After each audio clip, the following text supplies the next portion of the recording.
Friends, मेरा नाम ऋषि आनंद है। सिविल सर्विसेज एग्ज़ामिनेशन 2019 में मैंने 145वां रैंक प्राप्त किया है और आज डेली नॉलेज ट्रैक के इस प्लेटफॉर्म पे मैं शेयर करूंगा अपनी सक्सेस स्टोरी और अपने एक्सपीरियंसेस जो कि मैंने गेन किए हैं इस एग्ज़ामिनेशन के तैयारी के दौरान।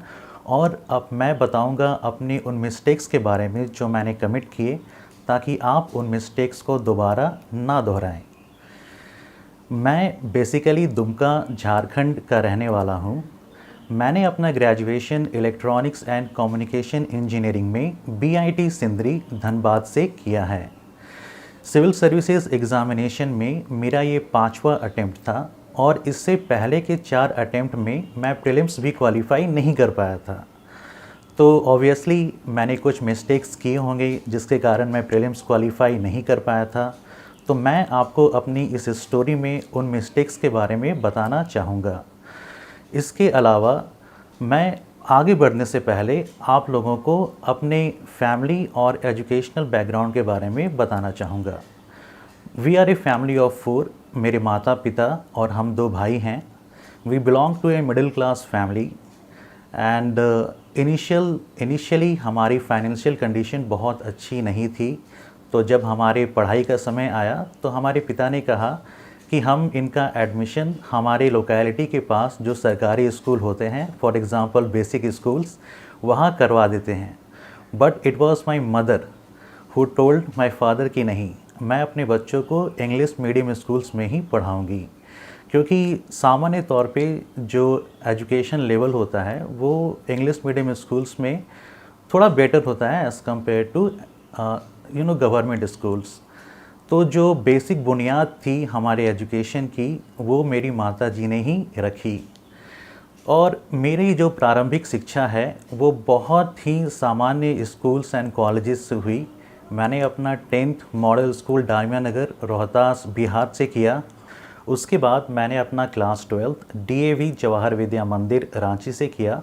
फिर मैंने अपना ग्रेजुएशन इलेक्ट्रॉनिक्स एंड कम्युनिकेशन में बीआईटी सिंदरी धनबाद से 2011 में कंप्लीट किया।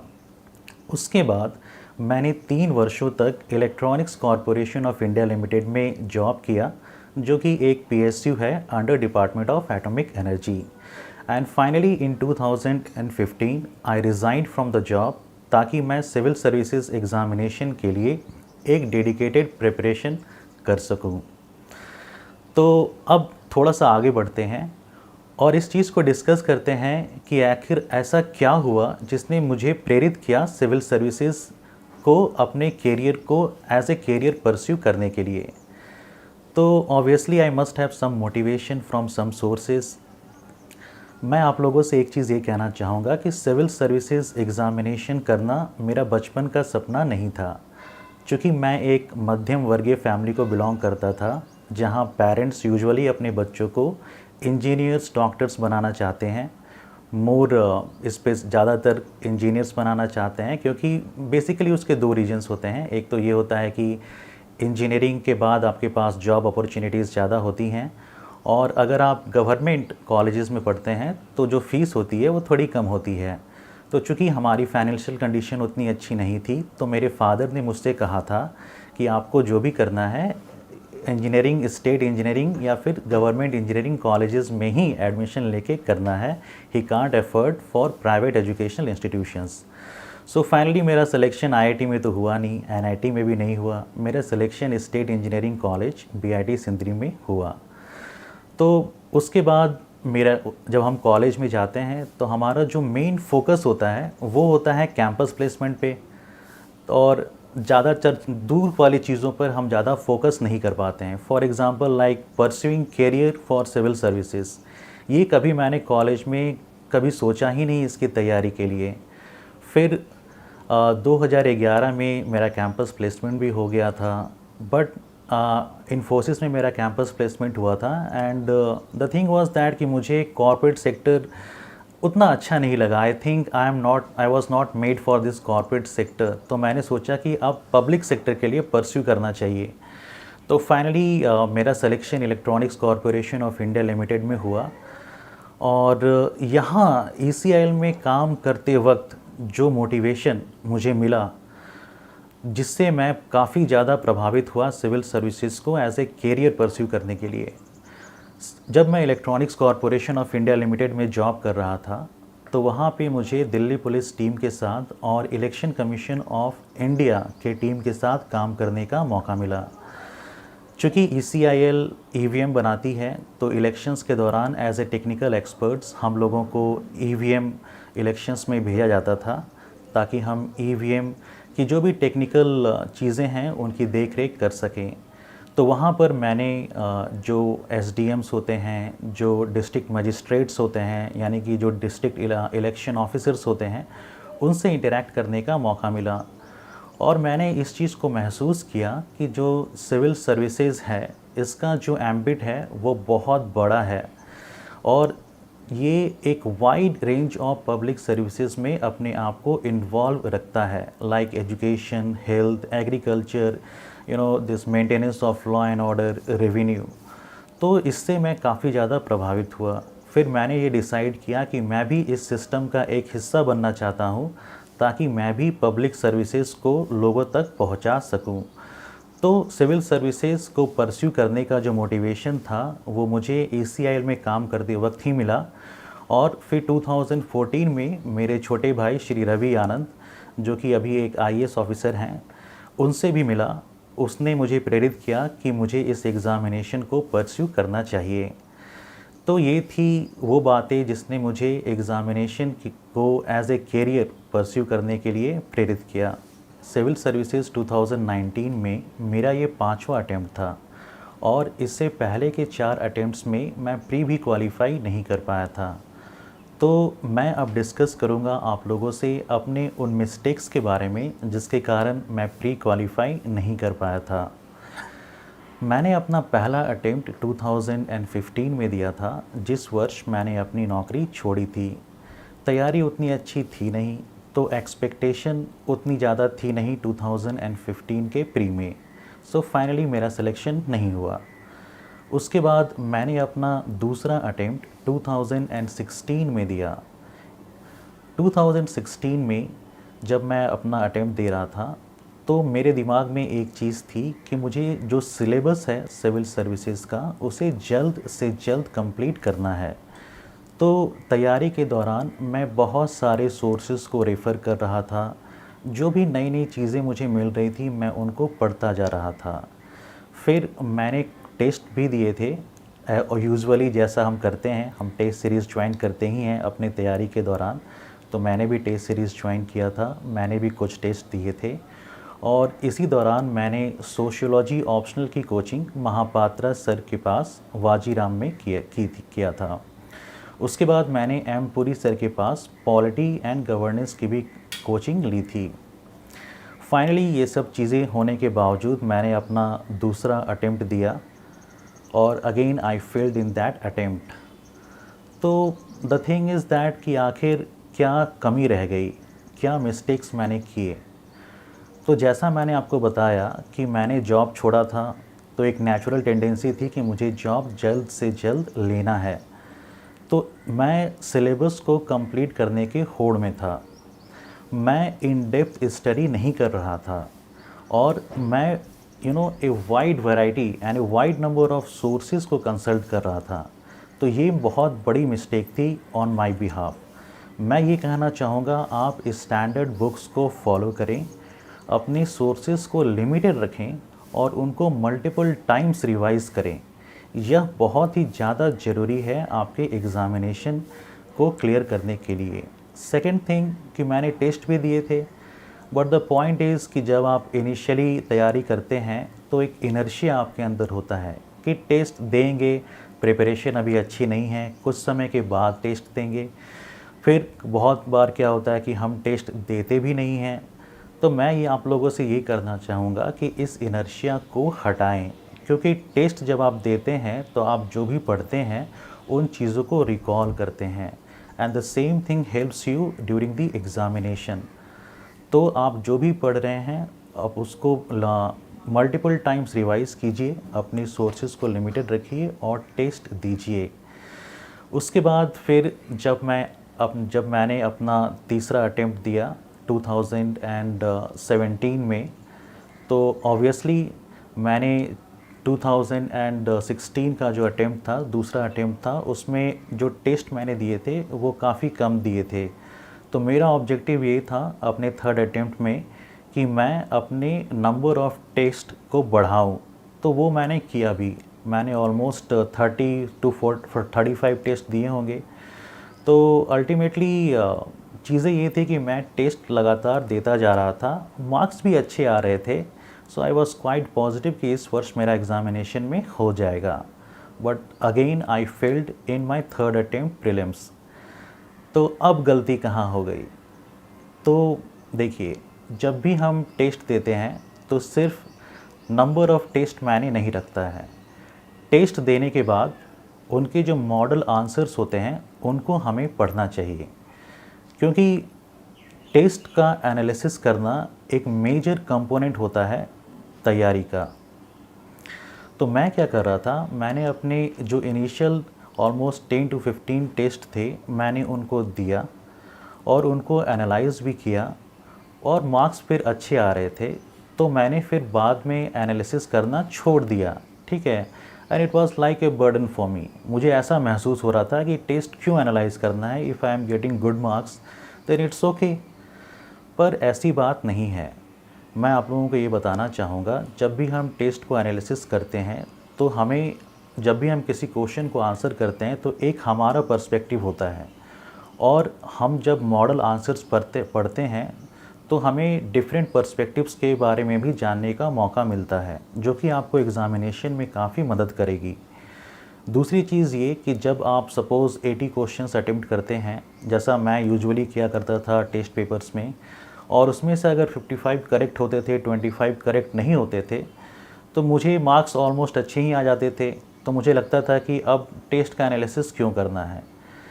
नो, यहाँ पे जो बहुत ज़रूरी बात है कि आई थिंक मैं एक चीज़ यहाँ पे कहना चाहूँगा कि I was not ready to accept the mistakes being committed by me during the test. So I will say have the courage to accept your mistakes, ठीक है। Go through the model answers, आप देखें कि आपने गलती कहाँ की है और कहाँ पे इम्प्रूवमेंट के चांसेस हैं। अगर आप टेस्ट पेपर्स को एनालाइज नहीं कीजिएगा तो आपके नेगेटिव मार्किंग्स जो हैं, वो जो मेन एग्ज़ामिनेशन, जो प्री एग्ज़ामिनेशन होता है यूपीएससी का, वहाँ भी आप गलतियाँ करेंगे, जैसा कि मैंने किया। और इसी कारण से थर्ड अटेम्प्ट में भी मेरा सिलेक्शन नहीं हो पाया। तो अब देखिए सिचुएशन क्या था मेरे साथ। सिचुएशन ये था कि मैंने 2015 में जॉब छोड़ा एंड इट इज़ नाउ 2017। मैंने 3 अटेम्प्ट दिए प्रीलिम्स के। In all attempts I failed, and belonging to a middle class family and belonging to आप अगर किसी देश के प्रतिष्ठित एजुकेशनल इंस्टीट्यूशन से नहीं पढ़े हैं तो जो लोगों का फेथ और जो कॉन्फिडेंस होता है आपके ऊपर थोड़ा कम हो जाता है। तो ऑब्वियस सी बात है कि आप पे जो प्रेशर है वो बढ़ता जाता है। तो ऐसा ही कुछ मेरे साथ हो रहा था। मेरे ऊपर भी जो सोसाइटल प्रेशर था, जो पीयर प्रेशर था, वो बढ़ता जा रहा था। और रिज़ल्ट क्या था? Result was nil. बट अब सवाल ये है कि अब आगे क्या? तो मैंने इस पॉइंट ऑफ टाइम पे मैंने एक चीज़ सोची थी कि अपने बैकअप के बारे में मैंने सोचा था। तो मैं इस चीज़ के बारे में ये चीज़ कहना चाहूँगा कि वैसे लोग जो फ्रेशर्स हैं, जो तैयारी कर रहे हैं, आई थिंक वो ऑनेस्टली एग्ज़ामिनेशन के लिए तैयारी करें और इनिशियल दौर में बैकअप्स के बारे में ना सोचें। पर for those who have some kinds of problems और हु आर डूइंग जॉब्स, तो मैं उनके बारे में ये कहूँगा कि और फिर भी एग्ज़ाम अगर नहीं निकल पा रहा है तो बैकअप के बारे में ज़रूर सोचें, क्योंकि ये आपको एक तरह का सपोर्ट प्रोवाइड करता है। तो मेरे साथ में ये था कि मैंने टीचिंग को अपना बैकअप मान के रखा था। फिर इस पॉइंट ऑफ टाइम पे मैंने मोटिवेशन मुझे मिला कुछ लोगों से, जिसमें मेरे जो छोटे भाई साहब थे उन्होंने मुझे काफ़ी मोटिवेट किया। और मैं यूजुअली स्वामी विवेकानंदा के कोट्स पढ़ा करता था और इससे भी मैं काफ़ी ज़्यादा प्रभावित हुआ करता था। तो कुछ कोट्स जो थे मैंने अपने स्टडी टेबल के पास चिपका के रखे हुए थे। इनमें से कुछ इस प्रकार हैं। एक में तो ये लिखा हुआ था कि strength is life, weakness is death. तो अपने आप को हमेशा मजबूत समझना है, चाहे सिचुएशन कुछ भी हो। ज़िंदगी में उतार चढ़ाव आएंगे, पर अपने आप को आप मजबूत बना के रखें। यह बहुत ही ज़रूरी होता है सिविल सर्विसेज एग्ज़ामिनेशन के लिए। दूसरी चीज़ ये थी कि दूसरे जो कोट्स थे कि reject all those things which make you weak spiritually, intellectually and physically. Because अगर आप इन चीज़ों को ना छोड़ेंगे तो ये चीज़ें आपके दिमाग में हमेशा परसिस्ट करेंगी और आपको आगे बढ़ने नहीं देंगी। तो हमेशा अपने आप को मोटिवेट करें। तीसरी चीज़ ये है कि जो उसमें से एक कोट ये थी कि arise awake and do not stop till your goal is achieved. तो इन कोट्स को जब भी मैं एक बार सुबह पढ़ते वक्त ज़रूर देखता था और दिन भर मैं देखता रहता था, ताकि मुझे लगे कि I am in a process, और रिज़ल्ट चाहे जो भी हो, मुझे अपनी प्रिपरेशन को कंटिन्यू करना है टिल आई अचीव माई गोल। तो ये था कि 3 अटेम्प्ट्स फेल होने के बावजूद मैंने अपने आप को मोटिवेट किया और मैंने सोचा कि नहीं, मुझे एग्ज़ामिनेशन निकालना है। तो मैं आप लोगों को भी यही कहना चाहूँगा, तैयारी के दौरान आपके मन में आपके जीवन में बहुत तरह के उतार चढ़ाव आएंगे, पर आप उनसे ना घबराएं। जो भी चीज़ आपको रोकती है एग्ज़ामिनेशन में सफलता पाने से, आप उन सारी चीज़ों को रिजेक्ट करें और हमेशा पॉजिटिव थिंकिंग, पॉजिटिव आउटलुक अपने अंदर बनाए रखें, क्योंकि इस एग्ज़ामिनेशन के लिए पॉजिटिव आउटलुक होना बहुत ही ज़्यादा ज़रूरी है। उसके बाद फिर 2018 में मैंने अपना 4th अटेम्प्ट दिया। तो जो भी गलतियां मैंने की थी, उन गलतियों को सुधारने की कोशिश की 2018 वाले अटेम्प्ट में, यानी कि मेरे 4th अटेम्प्ट में। बट मुझे एक्सपेक्टेशन थी कि मैं इस बार सेलेक्ट हो जाऊंगा, क्योंकि मेरा पेपर अच्छा गया था। और मुझे याद है मैंने इनफैक्ट सोशियोलॉजी की टेस्ट सीरीज़ भी ज्वाइन कर ली थी, जो मेरा ऑप्शनल था। और मैं क्लास में था, महापात्रा सर की डिस्कशन को सुन रहा था, और उस समय ही रिज़ल्ट आया था। तो जब रिज़ल्ट आया तो लिस्ट में मेरा नाम नहीं था, एक बार फिर से पीटी वाले में। तो and that moment it was like कि आपके जस्ट आंखों के सामने अंधेरा छा गया एक तरह से, और आपके पैरों तले ज़मीन खिसक गई, इस तरह की सिचुएशन क्रिएट हो गई थी। और उस मोमेंट में मुझे कुछ समझ में नहीं आ रहा था कि आखिर करना क्या है, कहाँ गलती रह गई, अब क्या करें जो इस एग्ज़ामिनेशन में मैं सफलता हासिल कर सकूं। कुछ दिनों तक तो पढ़ाई लिखाई में मेरा मन लगा भी नहीं, और इनफैक्ट उस दौरान मैं दिल्ली में अकेले ही रह रहा था, क्योंकि जो मेरे भाई थे उनका एग्ज़ामिनेशन वो क्वालिफ़ाई कर चुके थे। तो I was living all alone in Delhi. और मेरे कुछ फ्रेंड्स थे दिल्ली में जिनके साथ मैं चीज़ों को शेयर कर सकता था, पर फिर भी आपको घर में, रूम में तो रहना ही है, आपको पढ़ाई तो करनी ही है। तो मैंने एक चीज़ ये सोची कि अगर आपको लड़ाई जीतनी है तो उसके लिए ज़रूरी है कि आप युद्ध भूमि में डटे रहें। ये एक बहुत बड़ी चीज़ होती है। आप अगर ये सोचेंगे कि मैंने क्या किया, क्यों नहीं हुआ, क्या मेरा पास्ट था, अगर आप इन चीज़ों को बेड पे लेट कर सोचेंगे या इधर उधर घूमते हुए सोचेंगे, then it is not going to work. मैंने क्या किया, मैंने सोचा कि नहीं, रिज़ल्ट चाहे जो भी हुआ, मैं अपने टेबल कुर्सी पर बैठूंगा और जो भी करूंगा वहीं बैठकर सोचूंगा कि मैंने क्या गलतियां की।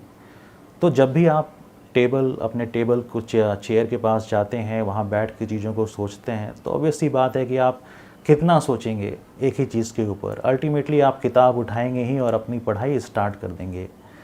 तो यही चीज़ मेरे साथ भी हुआ। और फिर मैंने कुछ चीज़ें, मैं पिक्चर्स वगैरह देखा करता था जो कि मुझे मोटिवेट किया करती थी। उसमें से एक श्री दशरथ मांझी जी के ऊपर पिक्चर थी, अगर आप लोगों ने देखा होगा। तो उसमें उन्होंने एक डायलॉग दिया था कि जब तक तोड़ेंगे नहीं तब तक छोड़ेंगे नहीं। द सेम थिंग मेरे दिमाग में मैंने ठान लिया कि जब तक इस एग्ज़ामिनेशन को मैं निकालूंगा नहीं, तब तक आराम से नहीं बैठूंगा। और मेरे जो फादर थे वो मुझे मोटिवेशनल वीडियोस, कोट्स वगैरह भेजा करते थे। मुझे आज भी याद है एक कविता जो कोशिश करने वालों की हार नहीं होती। लहरों से डरकर नौका पार नहीं होती, कोशिश करने वालों की कभी हार नहीं होती। अगर आप इस कविता को पढ़ेंगे और इसको गहराई से इसके हर एक लाइंस को देखेंगे तो आप रियलाइज़ करेंगे कि ये जो कविता है इसमें यूपीएससी सिविल सर्विसेज की जो हम तैयारी करते हैं बहुत ज़्यादा लिंकेज है। ठीक है, तो मैं आप लोगों से ये ज़रूर कहूँगा कि आपको भी अगर मोटिवेशन लेना है तो आप इस कविता को भी देख सकते हैं, पढ़ सकते हैं और अपने डिफरेंट सोर्सेज ऑफ मोटिवेशन को भी परस्यू कर सकते हैं। और मेरे जो भाई साहब थे श्री रवि आनंद और मेरे एक सीनियर थे श्री सौम्यदेव भट्टाचार्य सर, जो कि अभी आईपीएस हैं वेस्ट बंगाल में, और जो मेरी फैमिली थी उन्होंने मुझे काफ़ी सपोर्ट किया in during my fourth attempt. मतलब फोर्थ अटेम्प्ट का रिज़ल्ट तो आ गया था, मेरा नहीं हो पाया था, तो इन लोगों ने मुझे काफ़ी सपोर्ट किया था। तो और ये चीज़ें थी मेरे फोर्थ अटेम्प्ट के बारे में। तो now the times come for the fifth attempt. मैंने अपना पाँचवा अटेम्प्ट 2019 में दिया। चीज़ें सब कुछ सही थी। इनफैक्ट जब मैं घर से निकल रहा था तो मैं ये सोच के निकला कि आज मुझे एग्ज़ामिनेशन निकालना है और मुझे अपना बेस्ट करना है इन 2 आवर्स प्लस 2 आवर्स में। तो मैं ये सोच के घर से निकला। शाहरुख खान का वो डायलॉग चक दे इंडिया का आप लोगों ने देखा होगा कि 70 मिनट, मतलब ये जो 70 मिनट्स हैं आप इनको ये अज्यूम कर लें कि ये आपके आखिरी 70 मिनट्स हैं और आप इनमें अपना बेस्ट दीजिए। The same thing I assume during my test in the UPSC. और finally by God's grace I qualified prelims and mains and then finally got through the interview और यूपीएससी सिविल सर्विसेज परीक्षा 2019 में मेरी 145वीं rank आई। तो चीज़ें ये थी कि मैं ये कहना चाहता हूँ कि ये जो समय था 5 साल का, मेरे जीवन में भी बहुत सारे उतार चढ़ाव आए। मुझे भी लगा कि मैं इस एग्ज़ामिनेशन को नहीं कर पाऊँगा, एक मोमेंट ऑफ टाइम पे ऐसा लगा। फिर मैंने सोचा कि आखिर it was me who decided to pursue civil services as my career. तो जब मेरे मन में ये चीज़ है कि मुझे इस एग्ज़ामिनेशन को करना है, तो that positive outlook always motivated me to go ahead during my preparation. फिर जब मैं अपना मेंस लिख रहा था और जब मैं अपना इंटरव्यू दे रहा था 2019 में, तो मेरी मम्मी मेरे पास यहाँ दिल्ली में थी and she stayed with me for a month both during the mains and interview. तो उससे मुझे इमोशनल सपोर्ट का बहुत ज़्यादा मिला।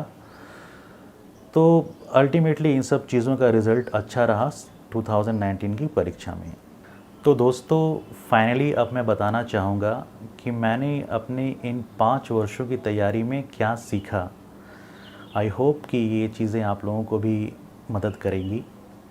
सबसे पहली बात कि अगर हमारे मन में, यानी कि इफ़ वी आर क्लियर कि हम सिविल सर्विसेज को एज ए कैरियर क्यों परस्यू करना चाहते हैं, तो अगर वो रीज़न आपके मन में है तो you will enjoy the process. आपको यह जो सफ़र है सिविल सर्विसेज का ये अच्छा लगेगा, आप एंजॉय करेंगे इस जर्नी को। तो मैं आप लोगों से यही कहना चाहूँगा कि आप जो भी काम करें उसको एंजॉय करते हुए करें। चीज़ें आपको काफ़ी डुएबल लगेंगी और आप स्टेप बाय स्टेप चीज़ों को करते जाएंगे। एक सिंपल सा एग्ज़ाम्पल देता हूँ। जैसे कि आजकल बहुत सारे वेब सीरीज़ आते हैं और एक वेब सीरीज़ में लेट अस से कि 10 एपिसोड्स ऑन एन एवरेज होते हैं। तो जो वेब सीरीज़ को हम पसंद करते हैं तो उस वेब सीरीज़ के सारे एपिसोड्स हम काफ़ी जल्दी कंप्लीट कर देते हैं क्योंकि उसमें हमारा इंटरेस्ट होता है। तो सिमिलरली अगर यूपीएससी सिविल सर्विसेज एग्ज़ामिनेशन में हमारा इंटरेस्ट है तो हम इस एग्ज़ामिनेशन को क्वालिफाई करने के लिए उसकी जो रिक्वायरमेंट्स है उसको फुलफ़िल करेंगे और मन लगाकर करेंगे। मैं ये चीज़ कहना चाहूँगा। दूसरी चीज़ ये कि आपको हमेशा ये सोचना है कि मुझे अपने आप को बेहतर बनाना है। मैं जो कल था उससे मुझे अपने आप को आज बेहतर करना है।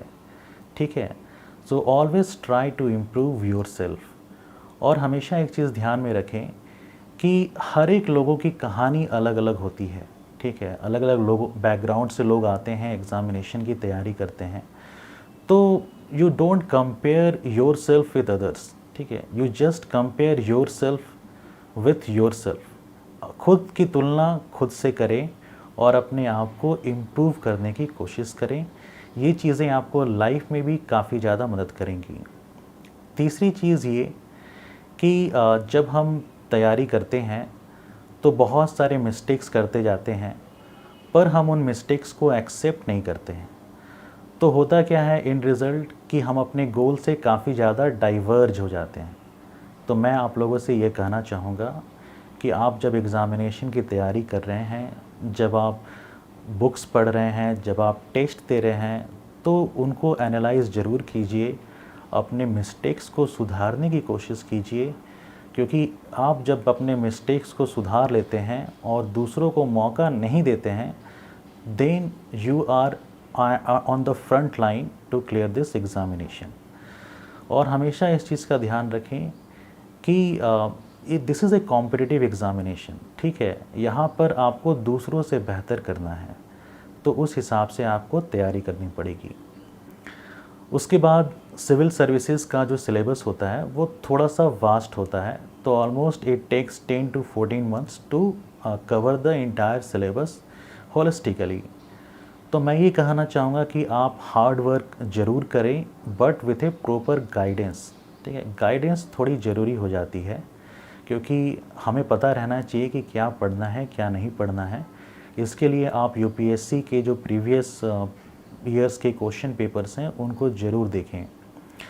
उसके बाद अनसर्टेनिटी इस एग्ज़ाम में थोड़ी ज़्यादा होती है, कभी कभी थोड़ा समय ज़्यादा लग जाता है, तो यह ज़रूरी होता है कि परसिवरेंस हमारे अंदर होना चाहिए। अब मैं खुद की बात करूँ तो मुझे 5 साल लगे इस एग्ज़ामिनेशन को क्वालिफाई करने में। तो आई विल से कि परसिवरेंस इज़ ए क्वालिटी जो कि आपके अंदर कंसिस्टेंसी को भी मेंटेन रखती है, तो आप परसिवरेंस ज़रूर रखें अपने अंदर। उसके बाद पॉजिटिव आउटलुक रखना बहुत ही ज़रूरी है इस एग्ज़ामिनेशन के लिए, क्योंकि it is a cycle of pre mains and interview. तो अगर आप किसी एक स्टेज पे भी फेल होते हैं तो आपको पूरा साइकिल फिर से रिपीट करना पड़ता है। तो बहुत सारे नेगेटिव थॉट्स हमारे मन में आते हैं, तो आपको इन नेगेटिव थॉट्स को अपने दिमाग में नहीं आने देना है। जिस तरह से हम लोग कहते हैं ना कि लोहा लोहे को काटता है, उसी तरह से निगेट द नेगेटिव थॉट्स, ठीक है। हमेशा पॉजिटिव वाइब्स के साथ रहें, पॉजिटिव आउटलुक अपने पास में रखें। तो ये थी कुछ बातें जो मैं अपनी ओर से आप लोगों को कहना चाहता था। आई होप कि आपको मेरी ये वीडियो बहुत सारी हेल्पफुल चीज़ें प्रदान करेंगी। और एक जाते जाते I will cite a dialogue from the movie Om Shanti Om, जिसमें शाहरुख खान कहते हैं कि अगर आप किसी चीज़ को दिल से चाहें तो पूरी कायनात आपको उससे मिलाने की कोशिश करती है। तो हमेशा यूपीएससी को दिल से चाहें और दिल से इसे निकालने की कोशिश करें। I think all of you will succeed in the examination. So I wish you all the very best, and thank you all, and thank you Daily Knowledge Track for providing me this opportunity to share my experiences with all the people. And I will say कि Daily Knowledge Track is a very good platform जहाँ पर आपको wide variety of sources मिलते हैं। बहुत सारे toppers अपनी कहानियाँ बताते हैं, आप उनको ज़रूर देखें। और आपको जिनकी भी वीडियोस हेल्पफुल लगती है, आपको जिनको भी फॉलो करना अच्छा लगता है, आप उनको ज़रूर फॉलो करें, क्योंकि in civil services guidance play the most important role. मेहनत तो है ही, अगर आप मेहनत सही दिशा में करेंगे तो चीज़ें बहुत जल्दी हासिल आप कर लेंगे। तो आई विल से कि DKT को ज़रूर फॉलो करें, and wish you all the very best. Thank you.